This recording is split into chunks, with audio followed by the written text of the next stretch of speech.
কাজ করেছেন এবং দীর্ঘ সময় বাদে তারা আবার উপলব্ধি করছেন যে না, ভারতীয় জাতীয় কংগ্রেস দলের থেকে আমাদের কাজ করতে হবে এবং এই রাজ্যের উন্নয়নের জন্য যারা পাকা বুলিয়া রয়েছে, যারা এতদিন বলেছেন যে উন্নয়ন একটা সরকারের একটা দৃষ্টিভঙ্গি, সরকার বহুমুখী উন্নয়নের কথা জনগণের জন্য ভাববেন, জনগণকে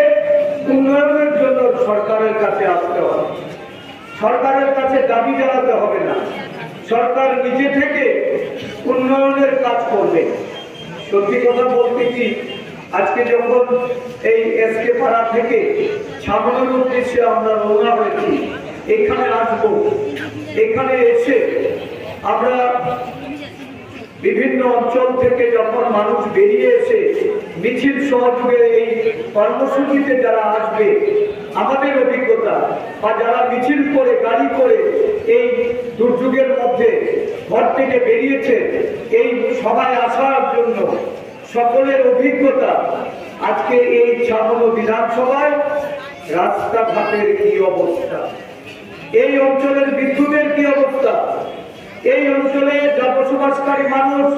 তাদের পানীয় জলের ব্যবস্থা কি, তারা কতটুকু পরিষেবা পাচ্ছেন, রাস্তার পরিষেবা, পানীয় জলের পরিষেবা, বিদ্যুতের পরিষেবা,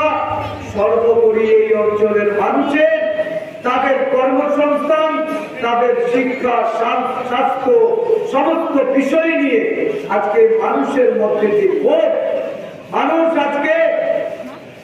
সিদ্ধান্ত নিয়েছে যে আজ থেকে 7.5 বছর আগে ভুল করে যারা ভারতীয় জনতা পার্টিকে ক্ষমতায় এনেছিলেন, ক্ষমতায় বসিয়েছিলেন, আজকে তারা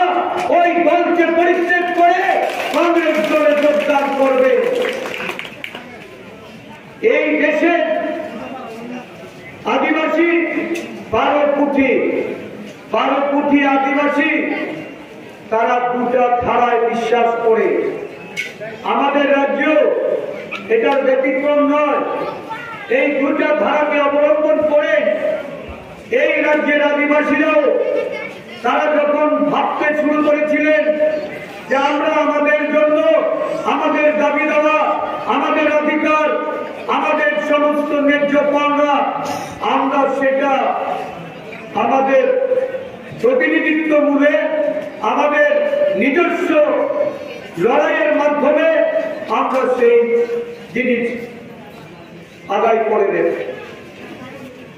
রাজ্যের একটা দীর্ঘ সময় ধরে প্রায় 40 বছরের উপরে এই রাজ্যে আঞ্চলিক দল, কখনো ইউডিএফ, কখনো আইএনসিপি, আইপিএফটি, সর্বশেষ ত্রিপুরা কথা, যারা এই অধিকারের লড়াইয়ে আঞ্চলিক দলকে